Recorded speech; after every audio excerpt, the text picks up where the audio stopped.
each and every Friday as we wrap up our broadcast week, Hoyles looks like you look like Evander Holyfield, ready to walk out. You look like I need to get you a big robe. You can just roll in, kind of shaking your hands, ready to throw bombs. Hoyles is going to make her debut in just a second. The team at Local Waste every Friday giving us an opportunity, an excuse, if you will, a platform to blow off some steam.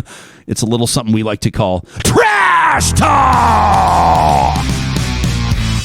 This from Dylan, who wonders who the hell puts something gross on the bottom of a garbage bin without bagging it. Do you want a rancid bun with putrid slime, the stench you can smell across the yard? Because this is how you achieve that.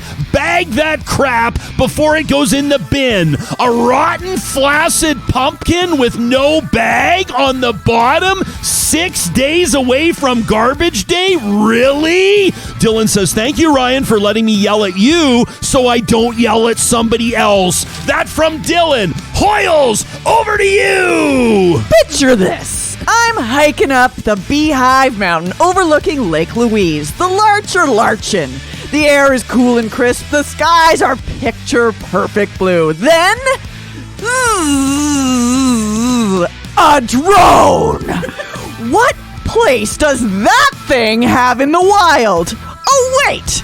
It doesn't have one. We head to the great outdoors to get away, to disconnect, to put down the smartphone. So leave the drone at home. Your Instagram account will survive without that drone overhead wide shot. Plus, that wrecks it for everyone out here. So leave the drone at home or stay home yourself. Hoyles nailing it in her Trash Talk debut. I love it. The paper throwing everything at a girl. Very well done, my teammate. This one from Robert, who says, we've got 2 young daughters, aged 8 and 11. I'm constantly asked, when are you going to try for a boy? I swear, if the next person that asks me this is going to see me lose it. Like, why would I do that? They say to keep the name going. He says, I'm not an emperor. I'm not a king. Nobody cares about my last name. How about I raise my daughters to have the courage to choose whatever name they'd like to move forward with? I mean, maybe they'll be blessed to find a partner with an easier to pronounce name that they might like better. It's not like I picked my name anyway. Guess what? It was given to me. He says, you want to talk about gender equality, says Robert? He says, let's start in the womb. My daughters are not worth less than a boy, and a boy is not worth more than a girl. That's absolutely ridiculous. And then Robert, in true Canadian fashion, signs off, peace and love. Thanks, Robert. How about this one from Scott, who says this Allen inquiry, it's akin to like a hardcore QAnon conspiracy theorist getting money from like a richer hardcore Q conspiracy theorist and then being told to go find the golden goose. That's what this was. It was a wild goose chase. And unfortunately, it's like having the QAnon conspiracy being debunked and then having the originator, like the problem creator, unmasked to being a troll from 4chan.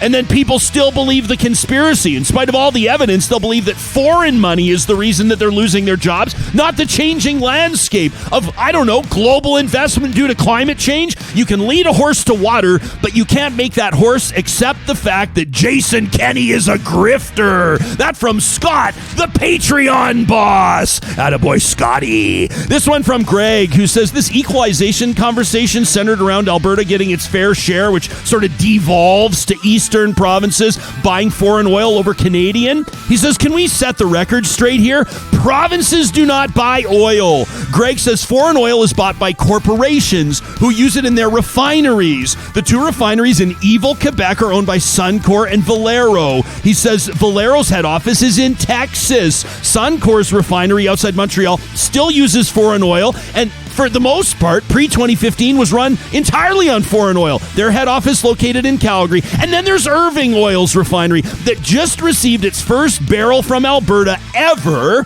in 2020. Does anybody ever come out and call on the individual companies? No. Well, minus real talk. He says, let me be blunt, Greg says. The enemy is not Eastern provinces. It's not Quebec. The anger and frustration should be directed at the corporations. They're doing what they want to maximize profit. Oil and gas corporations fund organizations like Canada Action, who spread disinformation, and they sow Western anger toward the Eastern provinces. It's a distraction tactic, and it's time that Canadians knew the truth. Greg says if Albertans actually want change, they need to pressure oil and gas corporations for a better deal. That from Greg. And this one comes with a language warning, which is saying something. This one from Isabel, who says every single anti-vaxxer that ran to get the shot as soon as you were personally vaccinated, this one's for you, you full of shit. She says, you didn't care about organ transplants getting canceled. You didn't care about life-changing surgeries being postponed.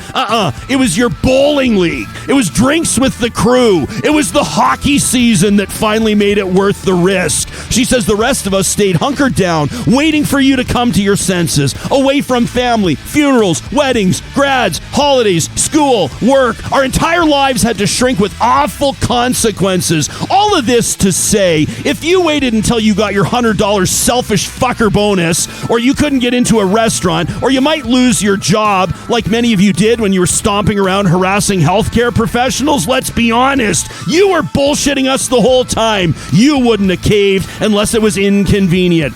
Anyway, says Isabel, thanks for finally finding a reason to get vaxxed, you bunch of selfish, ungrateful, entitled, terrible fucking humans. Between your refusal to be part of the solution and the misinformation you're spreading, the odds are more likely that you personally may have literally caused somebody's death. The fact that you were willing to allow that, even a mere possibility, should have rendered all of your health benefits null. For anybody still refusing the shot, you should be billed for the exorbitant cost of saving your useless ass.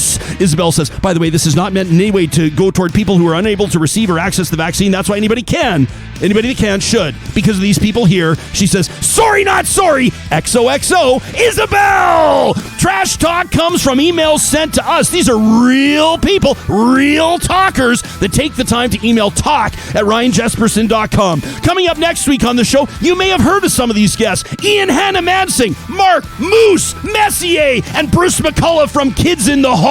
Have a great weekend, everybody. Tell all your friends about Real Talk, and we'll see you soon.